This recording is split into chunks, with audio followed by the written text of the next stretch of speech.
Hi అండి, welcome back to our channel. ఈరోజు మన వీడియోలో చక్కెర పొంగలి ఎలా చేసుకోవాలో చూద్దాం. గుళ్ళో పెట్టే ప్రసాదం చక్కెర పొంగలి ఇంట్లోనే చాలా టేస్టీగా చేసుకోవచ్చండి. టేస్ట్ కూడా చాలా బాగుంటుంది. చాలా సింపుల్గా 10 నిమిషాల్లో పక్కా కొలతలతో ఈ వీడియోలో చూపించిపోతున్నాను. కమ్మని చక్కెర పొంగలి ఎలా చేసుకోవాలో వీడియోలో కొలిపోదామా. ముందుగా దీనికోసం రైస్ని 4-5 టైమ్స్ వాష్ చేసేసుకొని ఒక బౌల్లో వేసుకోవాలండి. నేనైతే 1/2 కిలో రైస్ తీసుకున్నాను. ఇప్పుడు దీంట్లో వాటర్ వేసేసుకొని స్టవ్ మీద పెట్టుకొని రైస్ని కుక్ చేసుకోవాలి. రైస్ కుక్ అయ్యేలోగా కొబ్బరి చిప్పని చిన్న చిన్న ముక్కల కింద కట్ చేసుకోవాలండి. నేనైతే ఎండు కొబ్బరి ముక్కలు తీసుకున్నాను. ఎండు కొబ్బరి అయితేనే టేస్ట్ బాగుంటుందండి. ఇలా చిన్న ముక్కల కింద కట్ చేసుకొని పక్కన పెట్టుకోవాలి. అదేవిధంగా 400 గ్రామ్స్ బెల్లం తురుముకొని పక్కన పెట్టుకోవాలి. డ్రై ఫ్రూట్స్ ఏవైనా వేసుకోవచ్చండి. నేనైతే జీడిపప్పు, బాదం, కిస్మిస్, పిస్తా పప్పు వేసుకున్నాను. అదేవిధంగా నెయ్యి కూడా దీనికి సరిపడా తీసుకోవాలి. ఇప్పుడు వీటిని ఫ్రై చేసుకుందాం. స్టవ్ వెలిగించి ప్యాన్ పెట్టుకొని 2 టేబుల్ స్పూన్ నెయ్యి వేసుకొని కొబ్బరి ముక్కల్ని వేయించుకోవాలండి. కొబ్బరి ముక్కలు వేగడానికి కొంచెం టైం పడుతుంది. వీటిని మీడియం ఫ్లేమ్లో దోరగా వేయించుకోవాలి.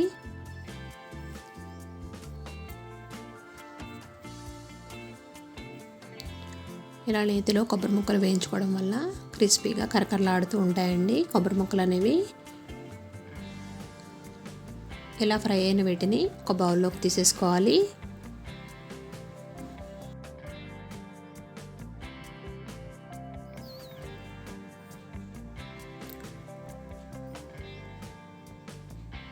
అదే ప్యాన్లో మిగిలిన డ్రై ఫ్రూట్స్ కూడా వేసుకొని దోరగా వేయించుకోవాలి.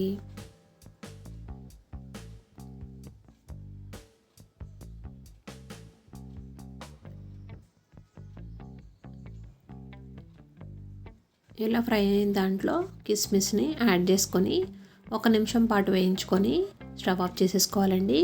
కిస్మిస్ని ముందుగా వేసుకోవడం వల్ల తొందరగా మాడిపోతాయి. అందుకనే స్టవ్ ఆఫ్ చేసే ముందు వేసుకుంటే సరిపోతుంది. ఇలా వేయించుకున్న డ్రై ఫ్రూట్స్ని పక్కన పెట్టుకుందాం. ఇప్పుడు రైస్ కుక్ అయిందో లేదో చెక్ చేసుకుందాం. రైస్ ఈ విధంగా ఉడుకుతుండగా 1 టేబుల్ స్పూన్ నెయ్యిని యాడ్ చేసుకోవాలి.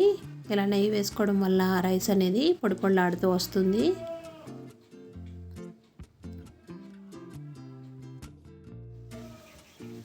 రైస్ ఇలా మెత్తగా ఉడికిన తర్వాత వాటర్ని సపరేట్ చేసేసుకోవాలి. వాటర్ సపరేట్ చేసుకొని లో ఫ్లేమ్లో రైస్ని కుక్ చేసుకోవాలండి. ఇలా రైస్లో వాటర్ అంతా డ్రై అయిపోయిన తర్వాత ఫ్లేమ్ని లో ఫ్లేమ్లో పెట్టుకొని తురుముకున్న బెల్లాన్ని యాడ్ చేసుకోవాలి.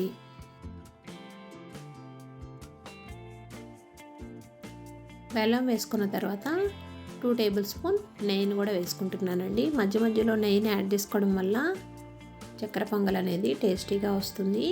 ఇలా నెయ్యి అనేది కంపల్సరీ వేసుకోవాలండి. నెయ్యి ఎక్కువగా ఉంటే చక్కెర పొంగలి టేస్ట్ బాగుంటుంది. ఇలా వేసుకున్న తర్వాత ఈ బెల్లం అంతా బాగా మెల్ట్ అయ్యే వరకు ఈ రైస్ని బాగా కలుపుకోవాలి.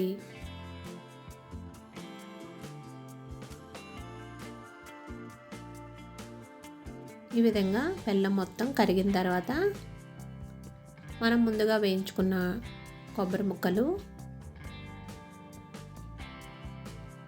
అదేవిధంగా డ్రై ఫ్రూట్స్ కూడా యాడ్ చేసేసుకోవాలండి. నెయ్యితో సహా డ్రై ఫ్రూట్స్ని వేసేసుకుంటున్నాను. ఫ్లేవర్ కోసం 1 టేబుల్ స్పూన్ ఇలాచీ పౌడర్ కూడా వేసుకొని మరో 1 టేబుల్ స్పూన్ నెయ్యిని కూడా వేసేసుకుంటున్నాను. ఇలా వేసుకొని వీటన్నింటినీ బాగా రైస్లో కలిసేటట్టు కలుపుకోవాలి. మీకు రైస్ అనేది కొంచెం పలుకుగా అనిపిస్తే కనుక ఒక 2 నిమిషాలు మూత పెట్టుకొని కూడా కుక్ చేసుకోవచ్చండి.